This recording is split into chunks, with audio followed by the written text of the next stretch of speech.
मैं एस्ट्रो अंबुजा अपने चैनल पे आप सभी का स्वागत करती हूँ।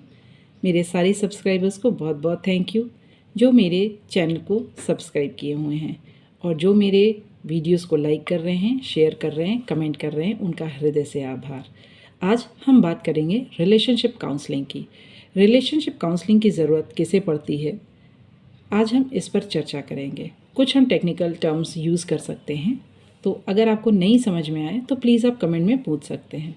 कोई भी रिश्ता होता है तो उसमें एक रनर होता है और एक चेज़र होता है।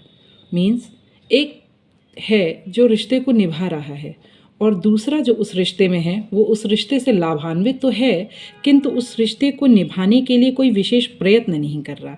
इसका मतलब ये बिल्कुल नहीं है कि वो उस रिश्ते से खुश नहीं है या उस रिश्ते में रहना नहीं चाहता, बस उसके एफ़र्ट्स जो हैं वो दूसरे से कम हैं। अब इसको मैं एक छोटे से एग्जाम्पल से समझाना चाहूँगी। जैसे मान लीजिए एक पति पत्नी है, या पति पत्नी का उदाहरण बहुत कॉमन हो जाएगा। हम एक उदाहरण लेते हैं, एक भाई बहन है। तो भाई जो है वो सारे संबंध को निभाने के लिए सारे नॉर्म्स कर रहा है, सारी चीज़ों को पूरा कर रहा है, पर बहन सिर्फ ये देख रही है कि हमें कितना लाभ मिल रहा है किसी भी रिश्ते से। मतलब जो हम भाई बहन का रिश्ता है उसमें हमें क्या मिल रहा है। अगर कोई व्यक्ति ये देखता है कि हमें क्या मिल रहा है तो इसका मतलब ये है कि वो रनर है, या वो इस रिश्ते में इनपुट नहीं दे रहा है बट आउटपुट पे ही फोकस कर रहा है। और जो ये सोचता है कि हमारी वजह से इस रिश्ते में कितनी खूबसूरती बनी हुई है, वो ज़्यादातर चेज़र होता है। और जो चेज़र होता है वो कहीं ना कहीं सेटिस्फाइड नहीं हो पाता है। इसका मतलब ये है कि वो देता तो अपना बहुत कुछ है, पर बदले में जब उसको कुछ नहीं मिलता है तो इससे वो बहुत ही दुखी हो जाता है, जिसके कारण उसको काउंसलिंग की ज़रूरत पड़ती है।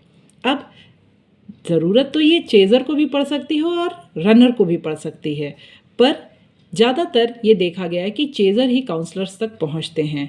तो अगर आपको कोई ये दिख रहा है जो अपने रिश्ते में बहुत सारे एफ़र्ट्स ले रहा है और फिर भी उसको रिटर्न में उतना नहीं मिल रहा है, तो उसको प्लीज़ आप सजेस्ट करिए कि वो काउंसलिंग ले, क्योंकि काउंसलिंग आजकल के ज़माने की एक ज़रूरत है और हम सबको समय समय पर काउंसलिंग लेनी चाहिए। आगे की चर्चा फिर कभी। जय श्री राम।